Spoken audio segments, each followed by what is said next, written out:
तो marketing fundamental में 3 M काम करते हैं।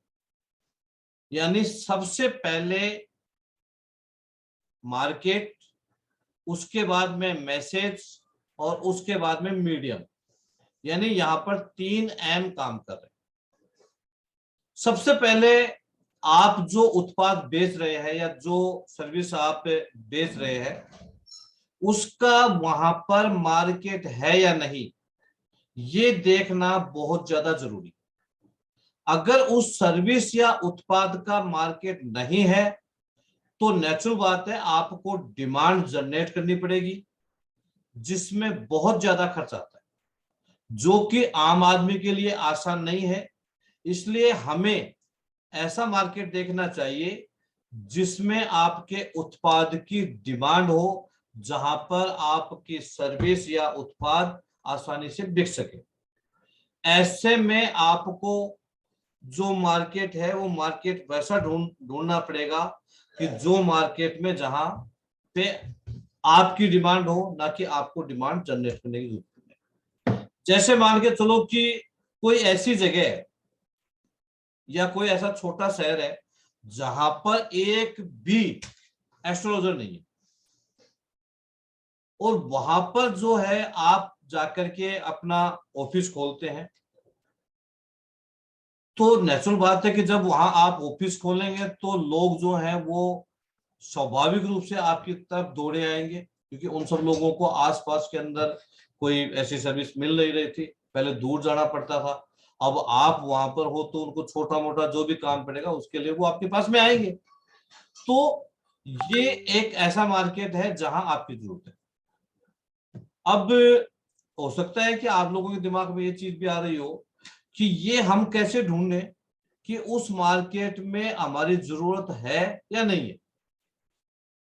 तो ये ढूंढने के लिए आप कोई भी product XYZ, not for only astrology, आप कुछ भी करते हैं, आप कोई भी प्रोडक्ट बेचते हैं, आप कोई भी सर्विस देते हैं एस्ट्रोलॉजी के अलावा भी, तो आप गूगल पे जाइए और गूगल पे जाकर के आप जो है कोई भी कीवर्ड को सर्च करिए, जो आपका वर्क है उसको सर्च करिए और आपको उससे संबंधित जो है वो जानकारी मिल जाएगी। जैसे मैं आपको छोटा सा एक उदाहरण जो है वो प्रैक्टिकल करके दिखाना चाह रहा हूं।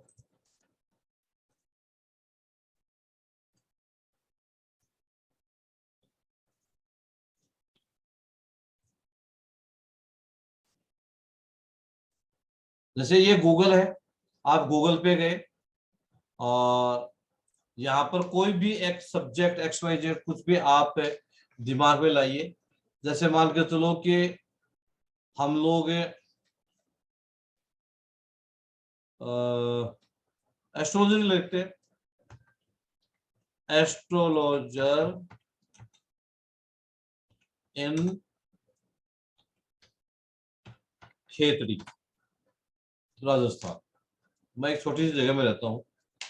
अब वहां पर ये जो है, ये जो सब्जेक्ट है, ये कितनी बार सर्च हुआ और कितना क्या है, इसका रिजल्ट आपको यहां पर मिलेगा। ये कि यहाँ पर यहाँ के लोग, काफी लोग ढूंढते हैं, काफी लोग सर्च करते हैं। 2,88,000 रिजल्ट 56 सेकंड के अंदर इन लोगों ने सर्च किया, लेकिन यहाँ पर इसका वो है। अब दूसरा, मैंने यहाँ पर इस कीवर्ड को चेंज किया और एस्ट्रोलॉजर इन दिल्ली ये मैंने डाला, और ये डालते के साथ में 52,30,000 लोगों ने जो है इसको सर्च किया। तो अब आप ये सोच सकते हो कि कहां डिमांड ज्यादा है। समझ में आ रहा है आप सब लोगों को? आप हैंड रेज कर करके या अपने थंब को ऐसे करके बता सकते हो कि जो मैं आप लोगों को बता रहा हूं, जो समझा रहा हूं, समझ में आ रहा है ना? कि आप गूगल पे जाइए, जहां पर भी आप वर्क करना चाहते हैं वहां के मार्केट को आप सर्च करिए, उसको, उस कीवर्ड को सर्च करिए गूगल पे जाके। गूगल जो रिजल्ट बता रहा है उस रिजल्ट के आधार पे आप डिसाइड कर पाएंगे कि आपका वहां पर वो मार्केट है या नहीं है, आपको वहां काम करना चाहिए या नहीं करना चाहिए, ये आसानी से आप इस चीज को समझ पाएंगे। तो सबसे पहले हमारे लिए ये जरूरी है कि आप जहां पर भी काम करो वहां के मार्केट को समझिए। जब तक आप मार्केट को नहीं समझोगे तब तक आपको वहां काम करने में मजा नहीं आएगा। आपको जो रिजल्ट आप चाहते हो वैसे रिजल्ट आपको नहीं मिलेंगे। उसके बाद में आता है मीडियम। पहला था मार्केट, दूसरा है मीडियम। मीडियम यानी माध्यम, यानी आप इस मार्केट में पहुंचने के लिए किस माध्यम का प्रयोग करें, यानी कैसे आप इस मार्केट को कैप्चर करें। क्या आप इसके लिए कोई पेपर में एडवर्टाइजमेंट दें, या आप टीवी पर कोई ऐड दें, या आप कोई पोस्ट छपवाएं, या आप कोई होर्डिंग लगवाएं, या जैसे ऑनलाइन अगर आपको करना है तो ऑनलाइन में आप फेसबुक ऐड करें, गूगल ऐड करें, ट्विटर ऐड करें, लिंक्डइन ऐड करें, इंस्टाग्राम पे जाएं, यूट्यूब पे जाएं।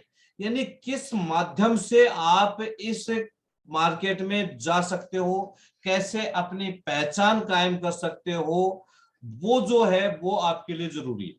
जब तक आपको इस बात की जानकारी नहीं होगी तब तक आप अपने काम में, अपने बिजनेस में सक्सेस नहीं हो सकते। अब यहां भी आपकी पॉकेट पॉकेट का जो साइज है उसको देखना पड़ेगा, क्योंकि जो बड़ी कंपनियां हैं उनके पास में बहुत से फंड होते हैं, लेकिन आपके पास में कितने फंड है आप उसी के हिसाब से काम कर पाएंगे, उसी के हिसाब से ऐड कर पाएंगे। अगर जैसे मान के चलो कोई बड़ी कंपनी है या सरकार है, उसको कोई प्रोडक्ट लॉन्च करना है या कोई सर्विस लॉन्च करनी है, तो वो जितने भी माध्यम है एडवर्टाइजमेंट के वो सारे के सारे माध्यम जो है वो यूज कर सकते हैं। उस माध्यम से वो जो है वो वहां पर अपना होल्ड बना सकते हैं। यानी कोई भी नई स्कीम कुछ भी लेकर के आया गवर्नमेंट, अब उसको कर सकती है। जैसे कोरोना काल के अंदर लोगों को कोरोना के इंजेक्शन लगाने थे, अब जनरली तो लोगों को पकड़ पकड़ करके जबरदस्ती इंजेक्शन ठोकने पड़े, तो सरकार के पास में इतनी बड़ी व्यवस्था थी, उनके पास में पूरी टीमें थी और वो फ्री में लग रहा था, लेकिन लोग फ्री में भी लगाने के लिए तैयार नहीं थे। बहुत से वीडियो हम लोगों ने देखे कि लोग भाग रहे हैं, दौड़ रहे हैं, छुप रहे हैं, ऐसी स्थितियों का वो चीजें दिख रही थी। लेकिन सरकार के पास में वो एक व्यवस्था थी। ऐसे ही जैसे रिलायंस एक इतनी बड़ी कंपनी है और रिलायंस ने जियो को लॉन्च किया, और जियो को लॉन्च किया तो रिलायंस ने अपने जितने भी प्रयास थे वो सारे के सारे उसमें झोंक दिए। उनके पास में इतने बड़े फंड थे कि उस फंड्स के आधार के ऊपर उन्होंने वर्क किया और वो मार्केट के अंदर सक्सेस हो गए। तो वो तो बड़े लेवल की बात हो गई। अब बात आती है आपकी और हमारी, कि हम अगर काम कर रहे हैं तो हमारे को तो अपनी पॉकेट की जो साइज है वो देखना पड़ेगा कि हम रोज के 1000 रुपए खर्च कर सकते हैं, 500 कर सकते हैं, या 100 रुपए खर्च कर सकते हैं। और उसी के हिसाब से अगर हमारे को वो बेस्ट जगह, सही जगह, सही तरीके से अगर हमने अपना मीडियम सही चुन लिया और उसके हिसाब से अगर हम काम कर रहे हैं तो रिजल्ट अच्छे आ जाएंगे। अगर वो हम सही नहीं काम कर रहे हैं तो रिजल्ट बढ़िया नहीं आएंगे। अब ये रिजल्ट आने में भी एक चीज का और बहुत बड़ा रोल है, और वो है मैसेज। आपका मैसेज क्या है, आपका संदेश क्या है, वो संदेश आपके ग्राहक को लुभा रहा है या नहीं लुभा रहा, ये भी अपने आप के अंदर विशेष मायने रखने वाला सब्जेक्ट है। आपको अपनी ऑडियंस के हिसाब से उसको इंप्रेस करना है, उसका जैसा स्वभाव है उसके हिसाब से मैसेज लिखना है। और कई बार इसका एक सिस्टम होता है मैसेज का, कि जैसे मान के चलो कि हम लोग कोई ऐड लगाई फेसबुक के ऊपर, तो फेसबुक पे हमने 5 अलग अलग ऐड लगाई और 500 के अलग अलग हमने मैसेज लिखे ऑडियंस के स्वभाव के अनुसार। अब उनमें से कोई एक मैसेज ऐसा है या 2 मैसेज ऐसे हैं कि उन पे जबरदस्त लीड जो है वो जनरेट हो रही है, और बाकी के 3 को कोई देख भी नहीं रहा, वो उनकी तरफ कोई जा भी नहीं रहा। तो वो किस पे है कि आपकी एड कॉपी राइट जो है, राइटिंग जो है वो कैसी है, क्योंकि यहाँ पर एड कॉपी राइटिंग का बहुत बड़ा महत्व है। वो आप कैसी लिख रहे हो, किस प्रकार से लिख रहे हो, तो वो आपको अगर प्रॉपर तरीके से लिखने आती है, बेशक आप एस्ट्रोलॉजर हैं और सभी लोग जो है वो अपने आप को बड़े विद्वान मानते हैं और बताते हैं, लेकिन कस्टमर क्या डिसाइड करे, कस्टमर कैसे आप तक पहुंचे, उसके लिए आपकी एड कॉपी का बहुत बड़ा महत्व है। वो आप किस प्रकार से लिख रहे हैं, कैसे लिख रहे हैं, उसी के आधार के ऊपर क्लाइंट जो है वो आप तक पहुंचेगा। इसलिए इस चीज को